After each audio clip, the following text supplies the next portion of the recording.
All right. Welcome, welcome, everybody. Thank you so much for joining us this afternoon. I'm Danielle Allen, Director of the Edmund J. Stafford Center for Ethics, and we are thrilled to have you joining us for our public lecture this afternoon. I want to just get a few points of housekeeping addressed to start. Please use the Q&A channel, which you'll find at the bottom of your screen, to ask questions. Feel free to post them at any time. We'll be tracking your questions and getting ready to bring them into the Q&A, so no need to wait. Just as questions come up for you as you listen to Professor Liao's talk, please feel free to put them in the Q&A. And also, we do have closed captioning available. That is also available at the bottom of your screen. So I hope that is of use. It's a great pleasure to be able to introduce our speaker this afternoon. Matthew Liao, who is the Arthur Zittrain Chair of Bioethics and the Director of the Center for Bioethics, as well as a Professor of Global Public Health at NYU, New York University. He's the author of many books that explore a variety of issues in the field of ethics, ranging from the right to be loved, about children and the rights that they hold, the question of whether or not we have a right to be loved, as the title says. And across his work, he challenges the question of how we use our intuitions. It's really lots of work on when intuitions are valuable heuristics, when they lead us astray, which I think is incredibly important for the theme that he's also addressing tonight, artificial intelligence. That is a challenge for us as we think our intuitions give us reasonable, stable starting point for artificial intelligence, but they may not. I'm sure we will learn more about that in tonight's lecture. So he has a new book just out this September from Oxford University Press, Ethics of Artificial Intelligence, and important books too that link the field of ethics to human rights. So for example, the Philosophical Foundations of Human Rights, which I highly commend to you.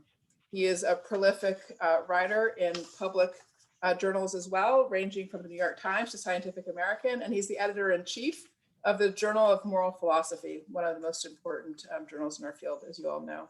So tonight, Professor Liao is going to speak on the subject of research in AI and healthcare towards a substantive ethical framework. Welcome. Thanks so much for being with us. Thank you very much, Professor Allen. And it's a great honor to be here. Thank you for having me. So let me try to share my slides. Start broadcast. Okay. So I hope you can see the slide. So I'll get started.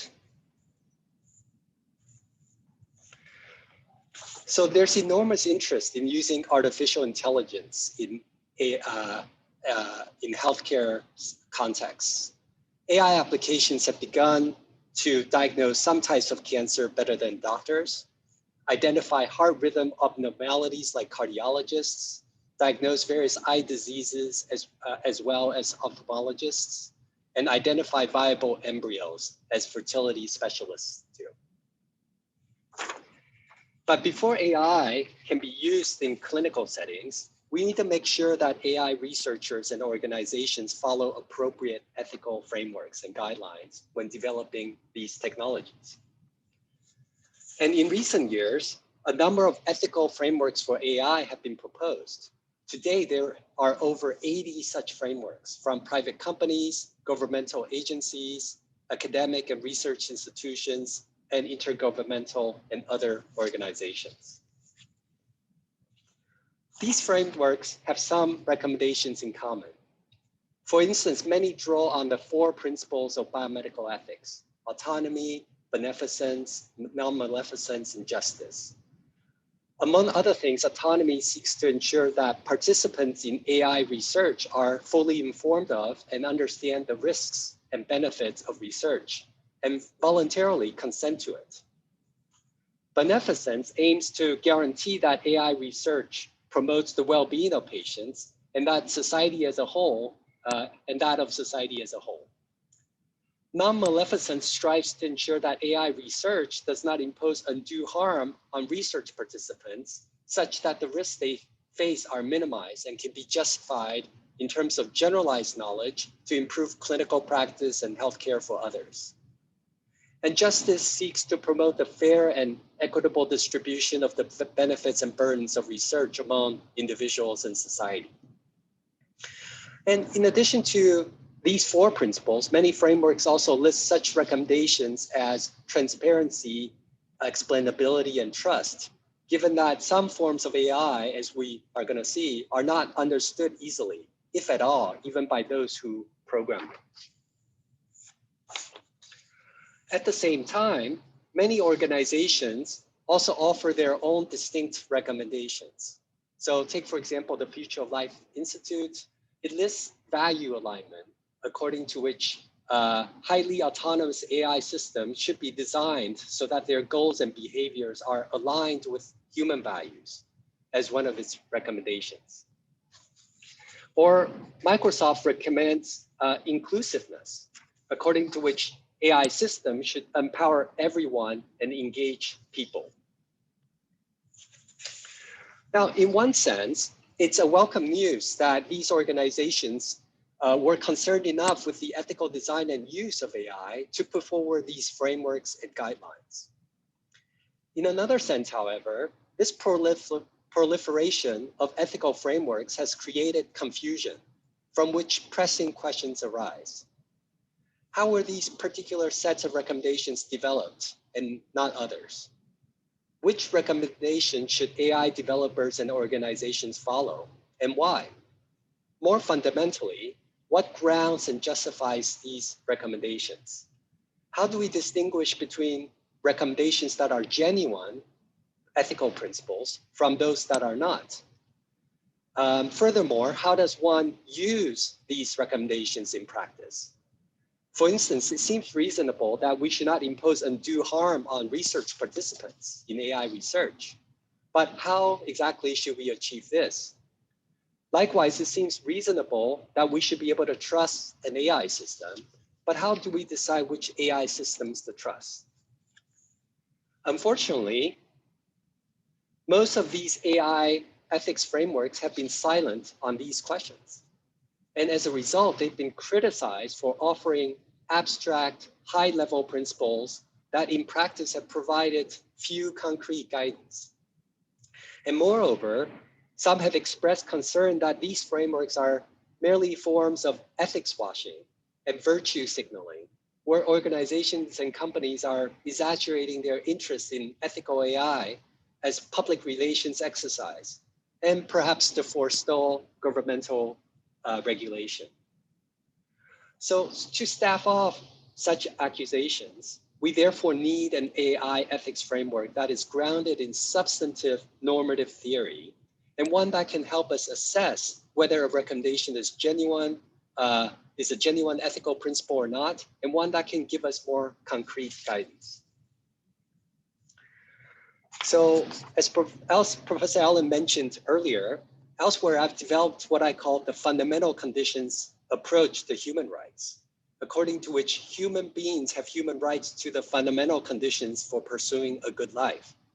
And I've applied this approach to some issues in research ethics, as well as to the ethics of AI generally.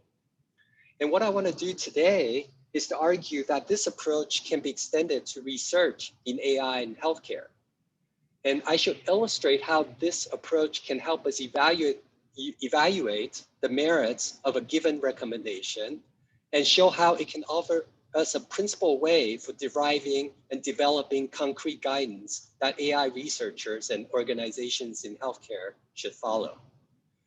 So to develop this framework, let me first say a bit more about what AI is and how current AIs can give rise to ethical problems. So there's no agreed upon definition of AI. For our purpose, we can understand AI broadly as getting machines to do things that, when intelligent beings such as humans do them, require cognitive functions such as thinking, learning, and problem solving.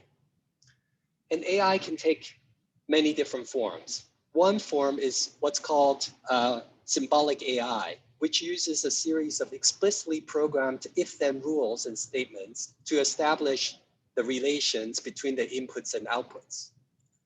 Another form is machine learning, which uses algorithms to learn from data without being explicitly programmed to do so. And within machine learning, one can distinguish between supervised learning, unsupervised learning, and reinforcement learning. Roughly, supervised learning, an algorithm is trained on a data set in which the correct answers for certain data are already known, and the data are labeled accordingly. And so once the algorithm learns the relationship between the inputs and outputs, it can then apply what it has learned to predict correct answers in different target data sets. In unsupervised learning, a given data set has not been labeled, and an algorithm aims to sort the data on its own. And in reinforcement learning, a reinforcement learning agent attempts to learn through experience. And the algorithm rewards an agent if it succeeds in a task and or punishes the agent if it fails. Through trial and error, the agent strives to maximize the long-term reward. So the main driver for many of the breakthroughs in machine learning today is deep learning. Deep learning uses different layers of nodes to detect increasingly abstract features, which maximize information capture while minimizing losses in predictive accuracy. So as impressive as machine learning is, it also suffers certain limitations, which can give rise to a host of ethical issues. First, machine learning needs a lot of data to work well. For example, supervised learning algorithms can fine-tune themselves and achieve great predictive power when they have access to a vast amount of data. Consequently, this incentivizes companies and organizations to harvest or buy data, including sensitive personal data, even when doing so might violate an individual's right to privacy. So one example is Cambridge Analytica collecting millions of Facebook users' data without their knowledge for political purposes. A borderline case might be when the drug maker, GlaxoSmithKline, bought the exclusive rights to mine the genetic data of customers of the DNA testing service 23andMe for drug discovery.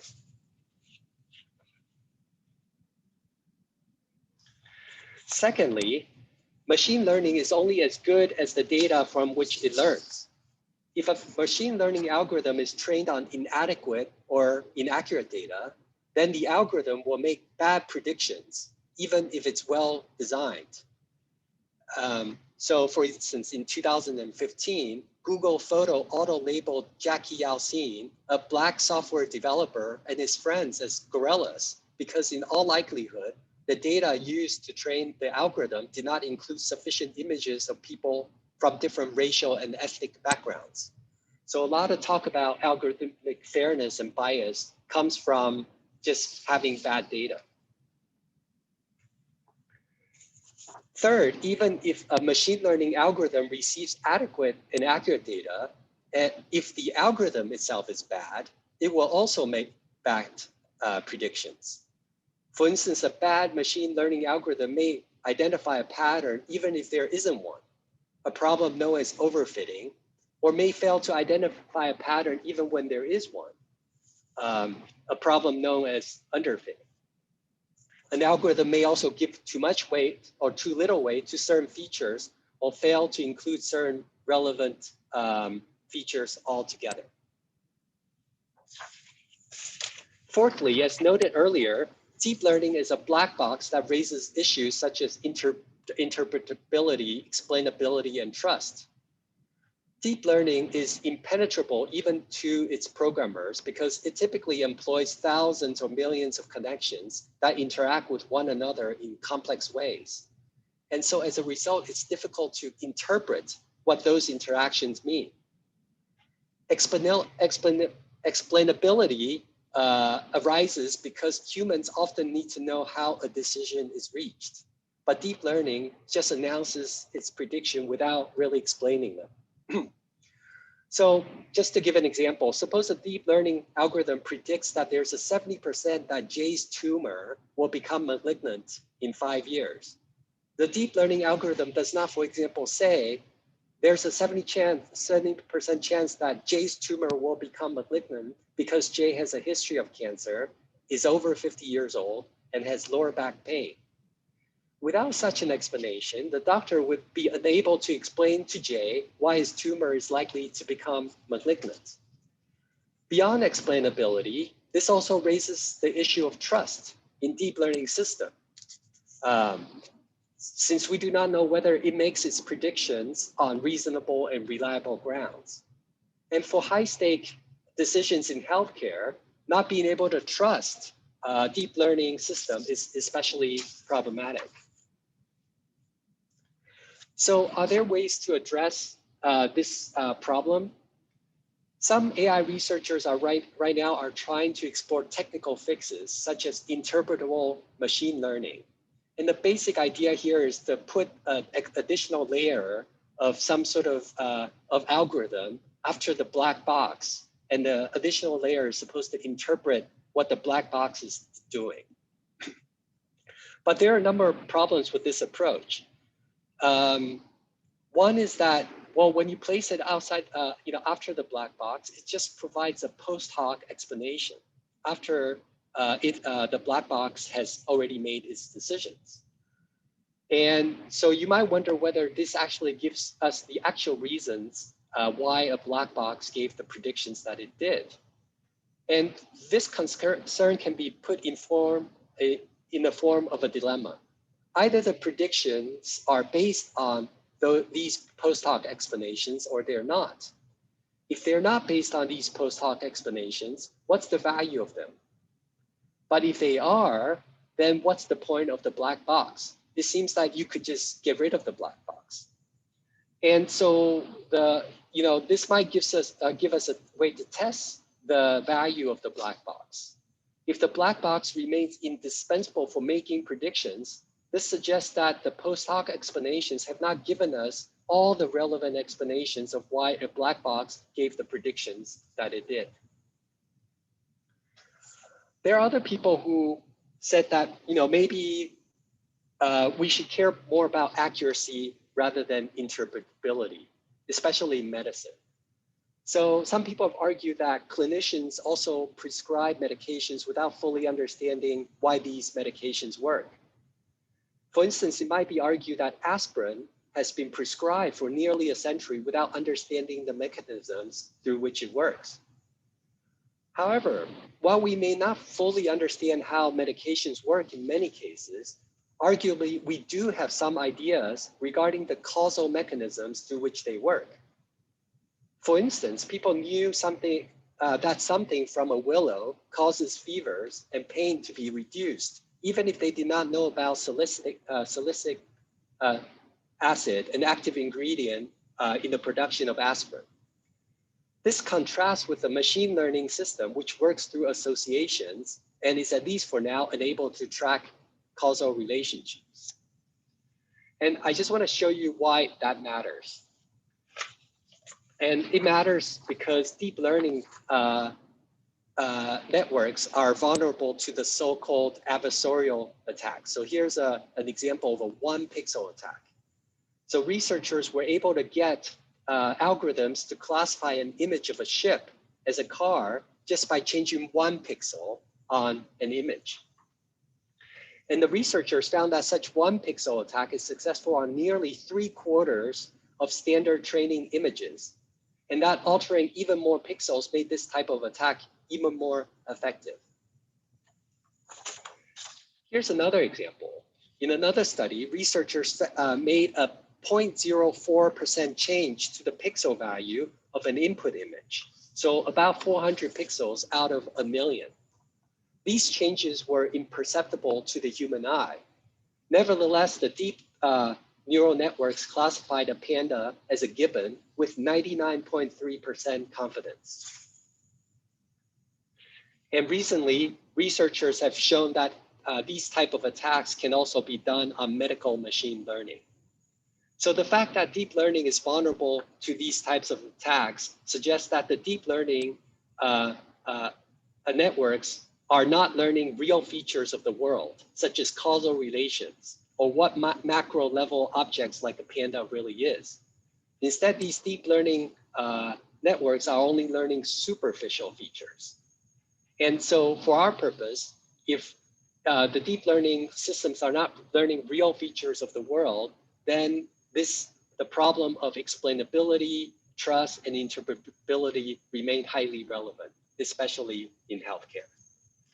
So in sum, given all the ways that machine learning could fail, it is critical that AI researchers and organizations have an appropriate ethical framework that they can follow when developing these technologies.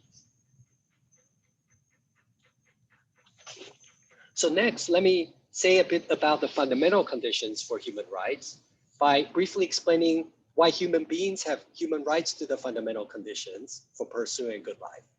And I'm also going to show how this approach can help us distinguish recommendations that are genuine from those genuine ethical principles from those that are not. So as I see it, a good life is one spent pursuing basic activities, such as deep personal relationships with one's partner, friends, parents, and children, knowledge of the workings of the world, of oneself, of others, active pleasures such as creative work and play, and passive pleasures such as appreciating beauty.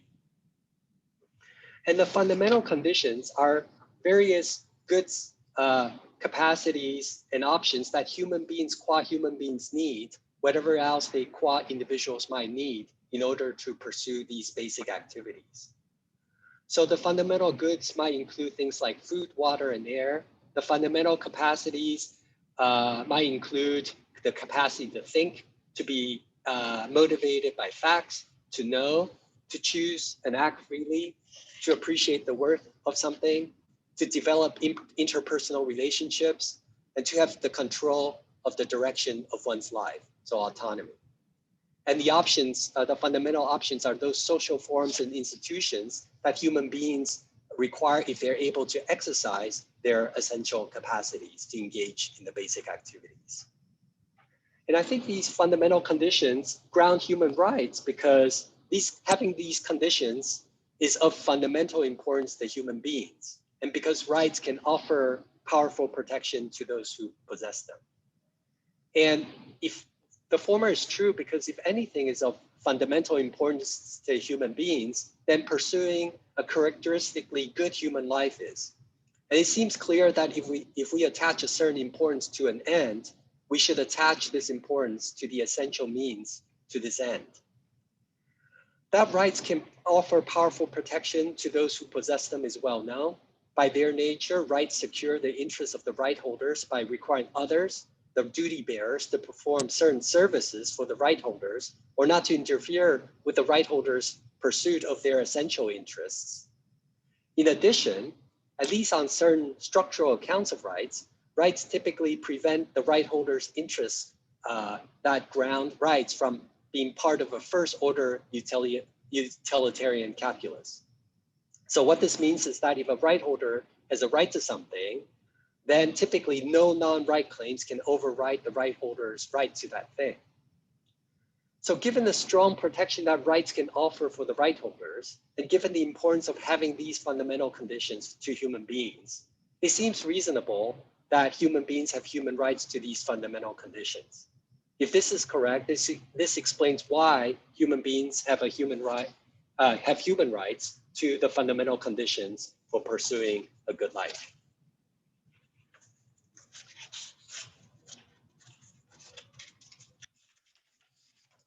So the fundamental conditions approach can explain why many of the recommendations found in various AI ethics frameworks are genuine ethical principles. For instance, take autonomy and respect for persons, found in many of the frameworks, which requires participants to be fully informed of and understand the risks and benefits of research. The fundamental conditions approach can explain and justify this principle. On the fundamental conditions approach, one of the fundamental conditions is being able to control the direction of one's life, that is autonomy. To be able to control the direction of one's life while participating in research, one needs to be informed of and understand the risks and benefits of research. So the fundamental conditions approach therefore implies that research participants have a right to have sufficient information and the time to decide whether or not to participate in a particular study, and a right to make that decision without being coerced or exploited. And similar things can be said about principles like non-maleficence. In the interest of time, I won't I won't show why. However, the fundamental conditions approach would also exclude some of the recommendations as genuine ethical principles. So just take Future of Life Institute's recommendation value alignment, according to which highly autonomous AI systems should be designed so that their goals and behaviors are aligned with human values.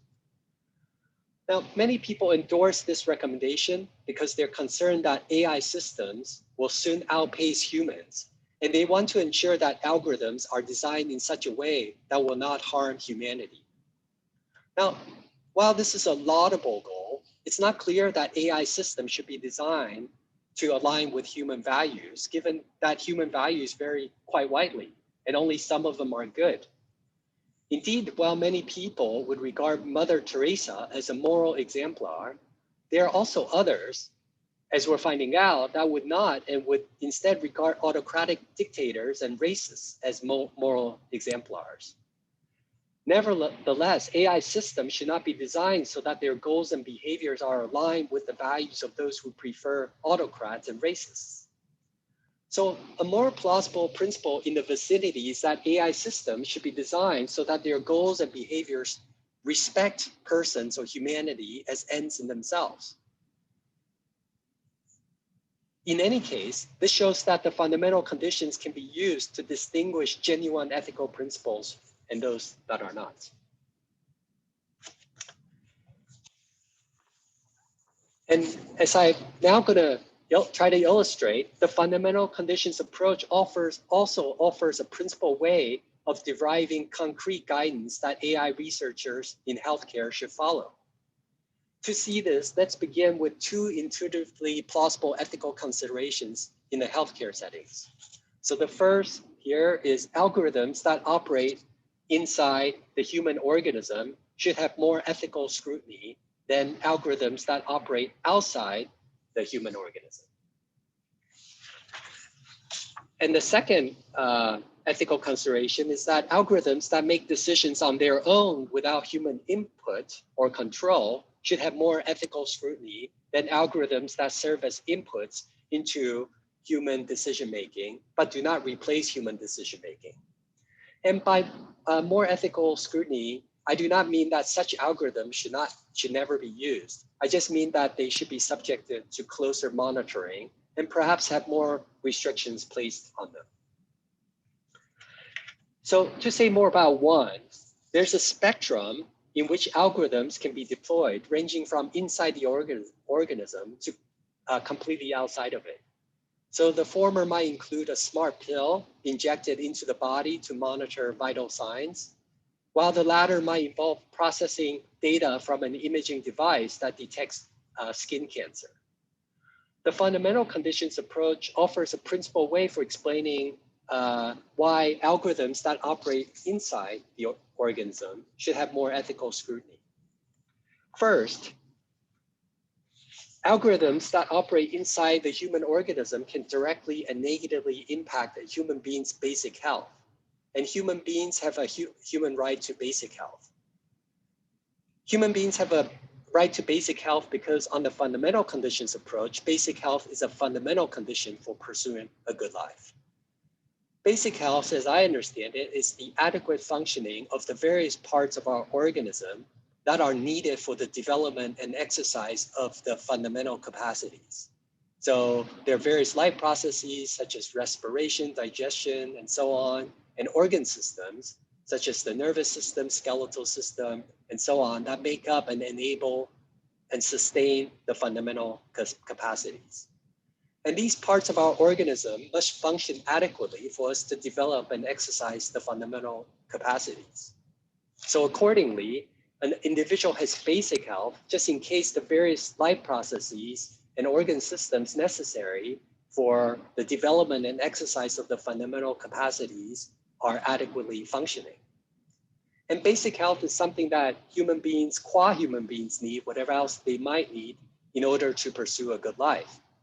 Indeed, without basic health, human beings would not possess the fundamental capacities, and without possessing the fundamental capacities, they wouldn't be unable to pursue a good life.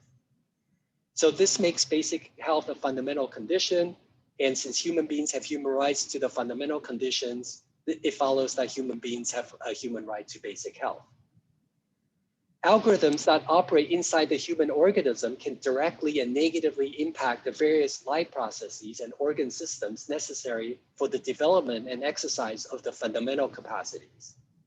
As such, algorithms inside an organism can directly and negatively impact basic health. And so the fact that human beings have a human right to basic health means that they have a right to be protected against such algorithms that can directly and negatively impact their basic health. Here's a second argument. Human beings have a right to bodily integrity, which involves having control over one's body. Again, on the fundamental conditions approach, bodily integrity is also a fundamental condition for pursuing a good life. Indeed, without control over one's body, a human being would not be able to pursue a good life. Now, suppose that one has a right to control what goes into one's body. This means that whenever someone else is planning to put something inside one's body, it's important to make sure that a human being's right to bodily integrity is not undermined. Algorithms that operate inside the human organism involves putting something inside a human body. Therefore, it's important to make sure that a human being's right to bodily integrity is not undermined. On the other hand, algorithms that operate outside the human organism do not directly impinge on the human being's right to bodily integrity. So given this, other things being equal, algorithms that operate inside the human organism require more ethical scrutiny than those that operate outside it. To say more about the second claim, that is the claim that algorithms that make their own decisions require more ethical scrutiny, it's helpful to know that there's another spectrum in which AI algorithms can be deployed, ranging from those that are designed to assist human beings with their decision-making to those capable of making decisions on their own. So an example of the former might be algorithms that recommend potential medical diagnosis. An example of the latter might be a robot surgeon designed to make these incisions and perform surgery without any human input or control. The fundamental conditions approach can also offer the principal way for supporting this second claim. With respect to algorithms that enhance but do not replace human decision-making, we remain in control of how these algorithms are used.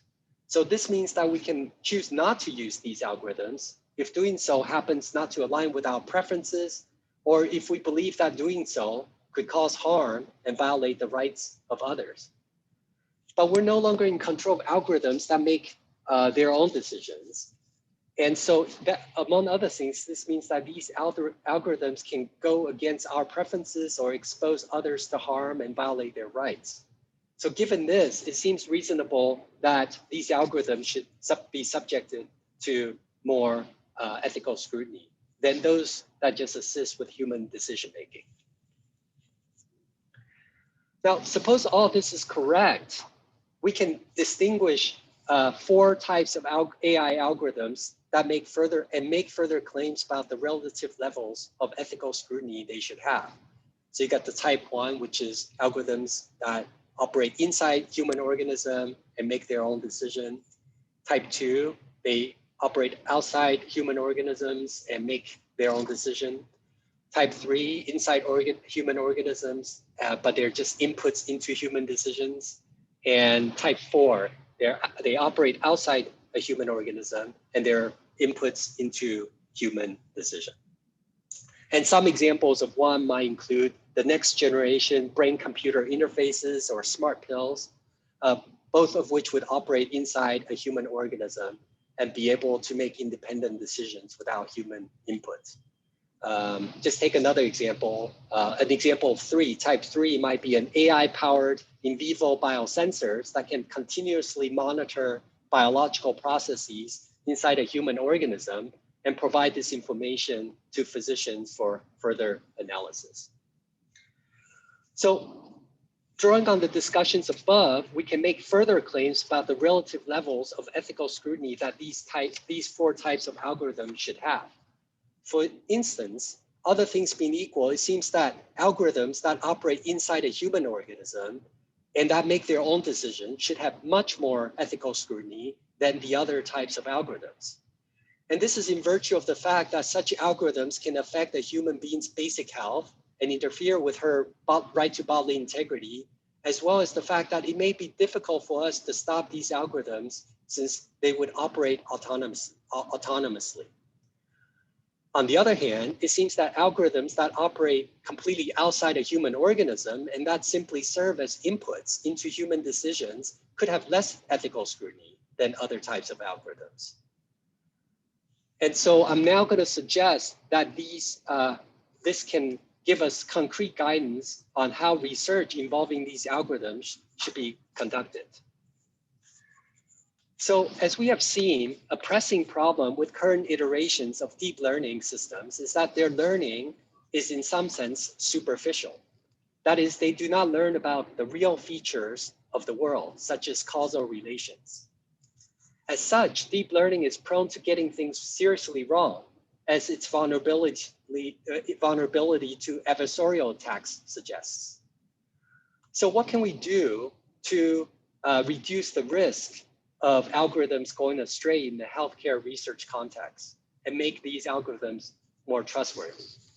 There are at least 2 options. The first is to hold the algorithms fixed so that they would give the same results whenever they are provided with the same inputs, or as the FDA puts it, use locked algorithms.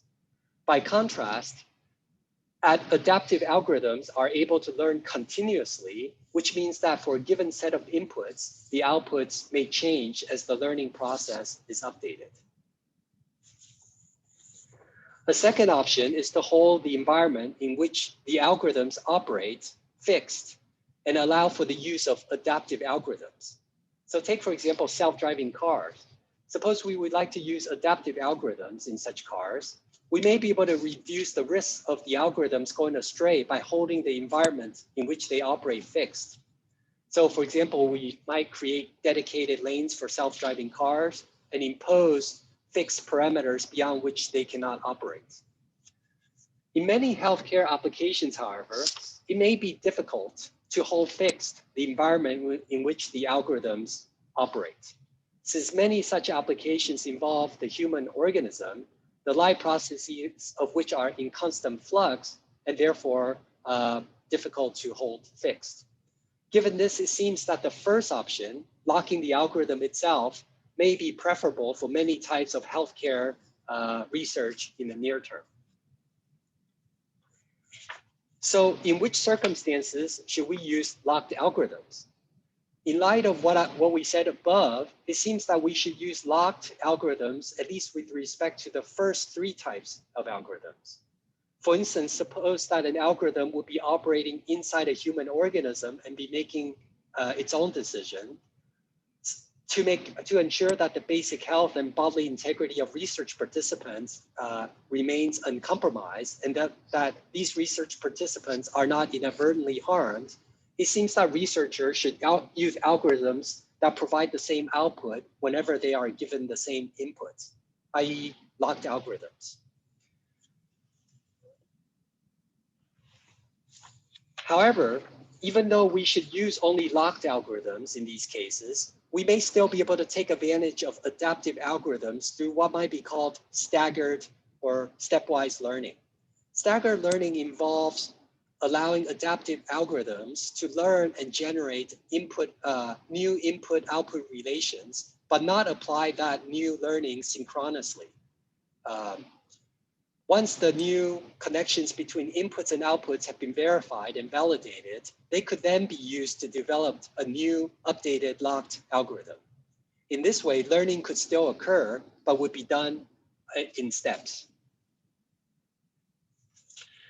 In the case of algorithms that serve as mere inputs into human decision-making and operate outside the human organism, i.e. type 4 type algorithms, locked algorithms would of course be safer and more reliable. But in this case, there are fewer constraints on using adaptive algorithms, since such algorithms would not directly run up against the ethical considerations that we discussed earlier. To be clear, this does not mean that there should be no constraints or that other ethical considerations cannot still bear on these algorithms. Among other things, given the potential harm to participants, all algorithms in clinical trials should be rigorously checked and audited. So let me just conclude. Countless private companies, governmental agencies, academic institutions have proposed ethical frameworks for AI, but they don't explain how recommendations in their frameworks are justified, or how we can distinguish genuine ethical principles and those that are not, or how we can use these recommendations in practice. In this talk, I argue that the fundamental conditions approach gives us a more unified and substantive AI ethics framework that can help us address these issues. In particular, I show that this approach supports two ethical considerations that are relevant for research in AI and healthcare. Algorithms that operate inside the human organism should have more ethical scrutiny than those that operate outside, and algorithms that make decisions on their own without human input or control should have more ethical scrutiny than those that are just inputs into human decision-making. Combining these two ethical considerations, I argue that the fundamental conditions approach recommends that algorithms that operate inside a human organism and make their own decisions should be subject to much more ethical scrutiny than other types of algorithms. Since current iterations of deep learning in fact learn superficially, I also propose that most algorithms used in healthcare settings should be locked. So I think the fundamental conditions approach offers a novel and substantive ethical framework for research in AI and healthcare, and I believe that it deserves to be investigated further in future discussions on this topic. Thank you very much. Stop sharing.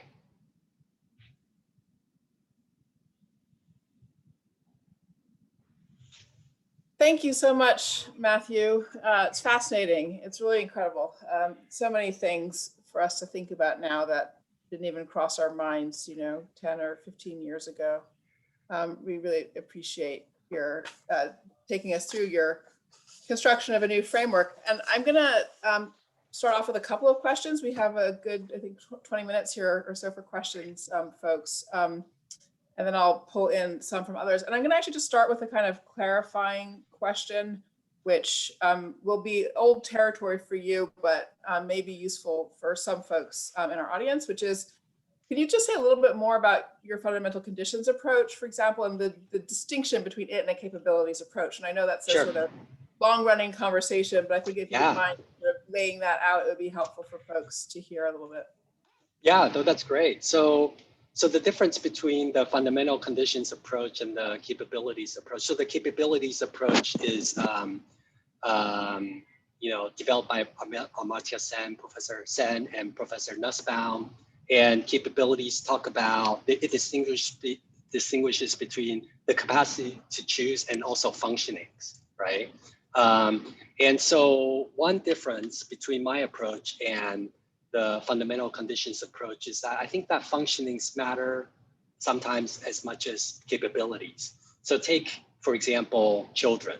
I think very young children, what we care about, some children, imagine, I think there we just care about their functionings. We care about developing their functionings and not just their capacities to choose. Because you can imagine a child who has terminal cancer is not going to live to adulthood, right? We just want to make sure that they have basic health, they can sort of thrive and enjoy deep personal relationships, and so on and so forth. So that's sort of one difference.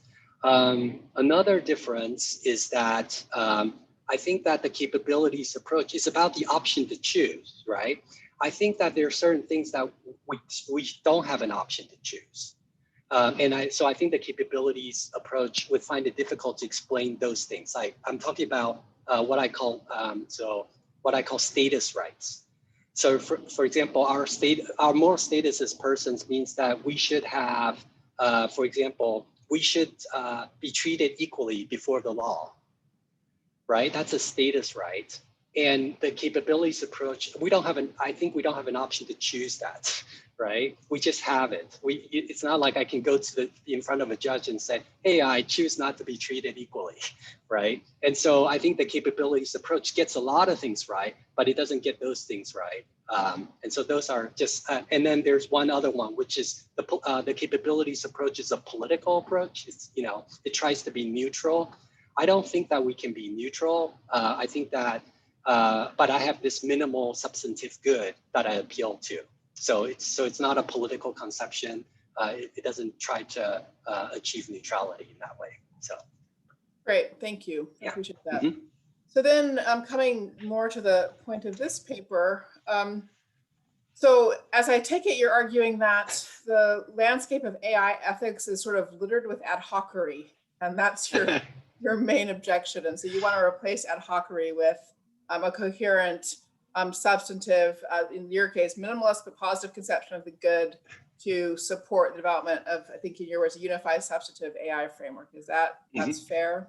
That's exactly right. So then I guess the question is really, how much ad hocery is it? I mean, I'm sure there's some ad hocery, but might one say, well, it's not really ad hocery. It's just that people are carrying along sort of long-standing paradigms, either from utilitarianism, modified ever so slightly to capture certain kind of non-discrimination norms, or from a sort of rights-based liberalism. And it's not ad hoc at all. Like, if you looked at the different schema, you'd probably be able to say, like, this one comes from this tradition, that from that tradition. Is that, what do you think? In other words, maybe we don't need a new substantive framework, because maybe we actually already have some in operation. We can just pick from ones that exist. Yeah, that's great. Yeah, and so I think that's right. And to some extent, that's what's happening. People are picking and choosing principles that their favorite principles. But one problem is that, sort of like AI research, do you just get to pick the ethical principles that you like, right? And then decide that the ones that you don't like, you can just ignore them, right? So it seems like if ethical principles are valid, they are binding for everybody. And so do we take the maximum set? Do we take all those principles and just sort of say they're all ethical principles? So I think the Acellamar principles, there are like 23 principles. Microsoft has 7. So should we just add them up and say, hey, all these are different principles? Like, and what makes them, I think, we need a story about what makes them principles. And also it'd be nice to have a story about what unifies them. And I think that allows us to do more substantive work. We can kind of work with them. There's a parallel discussion with respect to the proliferation of rights as well, right? So the people think that, rights, people just claim all sorts of rights, and some of them, they're not justified, and so on and so forth. And sort of in recent years, political theorists, philosophers, as you know, have been trying to sort of engage in this project where we sort of say, look, maybe not all of these are actually human rights, right? They're sort of, some of them are not, and we need to be clear about which ones are and which ones are not. And in a way, this is a very similar project. People are doing similar things in this arena where they say, hey, we like all these different things, and let's just pull them all together. And I also do think that, for example, like just take the example of value alignment. I don't think it's an actual ethical principle. And so it sounds good, but when you look at it more closely, I don't think it meets the standard of an ethical principle. So. Mm-hmm. All right, I think that last point actually probably relates to a question that's come in from John Basil. So I'm gonna go ahead and transfer to some that are coming from the Q&A that will carry forward these themes. John is a former fellow here at the Staff Center and at Northeastern University. He writes, does the broad impact that algorithmic decision-making will have on healthcare institutions and practice more broadly undermine the relative ethical scrutiny claims about internal versus external and human in the loop versus not? I'm here thinking about, for example, the ways that diagnostic tools might encode biases that further exacerbate health inequality, and or the possibility that humans might be inclined to defer to algorithms or fail to understand how to take algorithmic predictions as one source of evidence among others. So if I just gloss John's question there a little bit, I think he's really asking a question about the fact that at the end of the day, even the algorithms that are making their own decisions are embedded in human practices. So is it really the algorithms that we have to give to ethical scrutiny to, or is it the human practices that should be the object of our ethical attention? That's great. That's an excellent question. Thank you for that, John. So I think, I'm making an other things being equal claim. So other things being equal, algorithms that operate inside should have, inside an organism deserves more ethical scrutiny than ones that are outside for the reasons I've given, things like bodily integrity and so on and so forth. But all things considered, some algorithms that operate outside might have vastly more impact on human lives than algorithms that operate inside. So just to give an example, 2 nights ago, I was on a panel with the director and the producers of the Netflix documentary Social Dilemma. And it's about sort of whether, the impact of social media on our lives and how it's creating polarization and creating addiction and so on and so forth. Notice that Facebook algorithms or social media algorithms, they operate outside of human organisms, but they have such an enormous impact on our lives, right? And so, yes, so other things, all things considered, some algorithms outside might perpetuate, biases like much worse than others. But I think that it's useful, at least in the healthcare context, when we're thinking about how to develop medical devices, what type of, whether they need to go through FDA approval and so on and so on and so forth, to pay attention to the type of distinction that I'm talking about. Because I think they're going to be, they're sort of different tools, and we need a concrete way of thinking through them. And I think that these distinctions are helpful for us to evaluate medical devices and tools and so on and so forth. Other things being equal, all things considered, they're sort of, once we step back, of course, there are all sorts of other problems that we need to take into consideration as well. So. Okay, thank you. Yeah. So you've got a question here from Dan Wickler, okay, who is going to ask you to imagine 2 algorithms, all right? Algorithm 1 is embedded within an insulin pump that is surgically implanted. It uses continuous learning to fine-tune its contribution to stabilizing blood sugar levels. The risks compared to current devices seem minimal, while the upside gain looks favorable. Okay, so that's algorithm 1. Algorithm 2 provides information on the likelihood that the patient will become demented within a few years. It may yield information that could induce some patients to commit suicide. And so then he asks, the first is type 1 on your framework. The second is type 4. But the second would seem to require much more scrutiny. And so then he says, am I missing something? Yeah. So no, again, and so this is relevant to what I said to John's, in response to John's as well, right? Some things that operate inside our organisms and that even make decisions on their own, I think they raise some, we need to be thinking about them, like whether, what we don't want to do is that insulin pump to go awry and start to affect our sort of organismic functioning, right? Such that it harms us in certain ways, right? And so if you think about research and FDA, what you want to do is you want to make sure these devices are safe in exactly those ways, right? But when you look at a bigger picture, there are other algorithms on the outside, things that'll, cause you to commit suicide and things like that they certainly need to, I don't know if the FDA is the body that would sort of, it doesn't seem like it would be a medical device anymore, right? But in any case, they just from an ethics perspective, they require other types of ethical scrutiny. So I agree with Dan about this, and I just think that there we need to introduce possibly other types of ethical considerations as well. So I see. So that's an important clarification too, really, that your framework is really, really targeted at medical devices and research about medical devices. That's right. That's right. Yeah, that's super important. Okay. So Salim was provoked by your dismissal of value alignment as a possibly genuine ethical principle. Salim Burker, my colleague here in the philosophy program at Harvard. And so he asks, when the word value is used as a count noun, it's ambiguous. Sometimes it means that which is in fact valued by someone, and sometimes it means that which ought to be valued or is fittingly valued. Your argument against the human values criterion seemed to turn on interpreting values in that first way, namely just what people as de facto matter happen to value. But wouldn't it be more charitable to interpret their criterion in the second way? Surely they mean to propose an alignment between what is in fact valuable, what is to be valued, not alignment with what happens to be valued.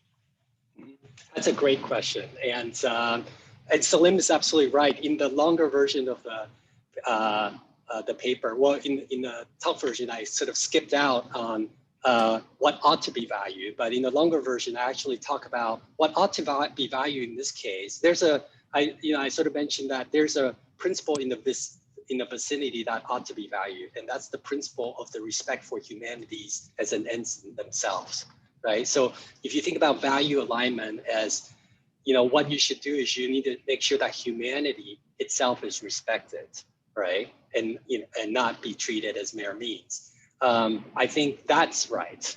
But that's not, if you actually look at the people who, people like Stuart Russell and other people who have defended value alignment, it's not quite clear that they're talking about that.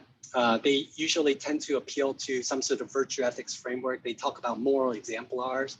They talk about something called inverse reinforcement learning, where they get the algorithms that they're what you would do, right? And then, and then do the best versions of you. So it's not quite clear that they're going for this other version that Salim's talking about. But I do agree. And so if it's the other version, then what I say in the written piece of the paper is that the fundamental conditions approach can explain that. So just take the value of humanity, right? That's something that is a fundamental condition. We need to make sure that humanity is respected, so that our personhood is respected, so that we're not treated as mere means.